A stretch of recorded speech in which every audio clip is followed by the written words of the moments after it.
4-5 और मनमानी हो गया। अब आज फिर आप क्या नाम है भाई हम आपके काम जाओ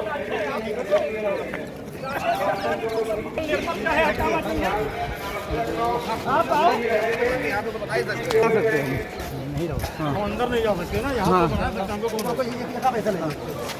काहे नहीं रस्टिंग जाते हमारे ऊपर। क्या मामला है, क्या मामला है, आपके साथ क्या हो गया? देखिए जबरदस्ती अरे ये जान लीजिए जेब से लेना पड़ेगा देख नहीं रहा। क्या मामला है? देखिए प्रशासन जबरदस्ती कर रहा है मेरे साथ और कोतवाल साहब व्यक्तिगत रूप से लेके पर्सनली हमको हटा रहे हैं, केवल व्यक्तिगत। और उस दिन भी आपने देखा होगा टॉमसन पोलिंग पे 400-500 वोट की बेईमानी हुई है और जब हमने इनसे कहा तो फिर उस दिन हमारे साथ जबरदस्ती किए। आज फिर हम वीडियो क्लिप दे देंगे, हमें ऑडियो में कुछ दिन पहले इनके द्वारा धमकाया भी गया था और आज फिर लगातार उधर से बुला के कान में इनसे कोई कुछ कहा और तुरंत फिर दूसरे प्रत्याशी ने भारतीय जनता पार्टी के प्रत्याशी ने और तुरंत मुझे हटाना शुरू कर दिया। क्या हटाया जा रहा है? कारण क्या बता? कि मुकदमा है तुम्हारे ऊपर, किसी मुकदमे में सजा नहीं, सारे मुकदमे हमारे बरी हो चुके हैं। किसके प्रत्याशी हैं आप, किस पद के लिए? और जो भारतीय जनता पार्टी के प्रत्याशी हैं उनके ऊपर भी मुकदमा है। आप कहाँ के प्रत्याशी हैं आप? अरे हम निर्दल प्रत्याशी हैं। पिछली बार भी हम चुनाव लड़े थे, 2012 में हम चेयरमैन थे। आज हमारी बीबी चुनाव लड़ रही हैं। 2006 का मामला है, मैं चुनाव लड़ा था और उस समय गिनती हो जाती तो 70% में मैं था और 30% में सारी पार्टियां, सारे लोग थे। अगर आपके पास मुकदमा का है, और उस समय साइलेंट बूथ कैप्चरिंग का नाम देख के चुनाव निरस्त करा दिया गया। अब आज स्थिति ये है कि 8:30 बज रहे हैं, जब मैं एजेंट बना हूँ, मेरा प्रवेश पत्र बना हुआ है और मुझे सारी चीजें, मैं अंदर बैठा था, केवल व्यक्तिगत मुझे हटाया जा रहा है कि निर्मल को हटाओ। मेरा सबसे पहले जारी कर दिया गया। इसी में कम से कम 100 लोग के ऊपर मुकदमे चल रहे हैं।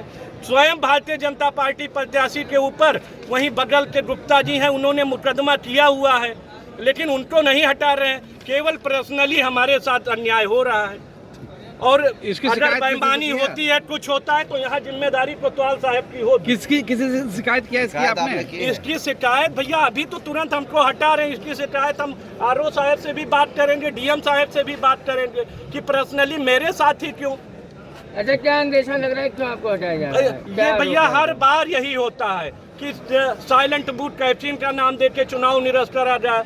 आज क्या कहा गया आपको वापस करने के लिए? तो केवल दबाव बनाया जा रहा है मेरे ऊपर कि तुमको नहीं रहने देंगे। मैं कहा बाहर खड़ा हो जाऊं, बाहर नहीं खड़े होने देंगे, अंदर नहीं रुकने देंगे। क्या बता के वापस किया गया? तुम्हारे ऊपर मुकदमा है। तो मुकदमा तो यहाँ कितने लोगों के ऊपर है। मेरे पीछे ये जो सुरक्षा वाला था उसको भी अभी डांट के भगा दिया गया। मेरी हत्या होती है, मुझे कुछ होता है, उसके जिम्मेदारी होंगे। मैं अकेले आज से काउंटिंग के लिए आपने हाई कोर्ट में कोई मैंने काउंटिंग के लिए हाई कोर्ट में रीट फाइल की हुई है। 2006 में साइलेंट बूथ कैप्चरिंग दे के निरस्त करा दिया गया और इनके द्वारा मुझे धमकी भी दी गई थी। वो ऑडियो मेरे पास है, वो भी मैं दे दूंगा। मैंने अभी तक नहीं दिखाया था, मुझसे वो भी ले लीजिएगा। सुरक्षा कर्मी आपके साथ थे, वो भी सुरक्षा कर्मी को भी हमारे भेज दिए कि यहाँ से हटिए आप। आपको बाहर किया जा रहा है? बाहर किया जा रहा है। और 1991 में मेरे पिताजी की हत्या हो गई। 1 साल बाद मेरे भाई की हत्या हो गई और लगातार केवल परेशान किया जा रहा है। आपने किसी बड़े अधिकारी से बात प्रशासन करी? शुरू से कर रहे हैं। आपने किसी बड़े अधिकारी से लेके कर रहे हैं। आपने किसी बड़े अधिकारी से हमने जिला अधिकारी महोदय से उस दिन भी बताया था। आज बात किया? नहीं, आज अभी नहीं बात हुई है। जिला अधिकारी महोदय जी ने कहा था कि निष्पक्ष होगा, चेयरमैन साहब आप जाइए, और उन्होंने मुझे पूरा आश्वासन दिया था और वो यहाँ ईमानदार व्यक्ति हैं। उनसे मुझे उम्मीद है कि वो निष्पक्ष चुनाव कराएंगे और गिनती कराएंगे।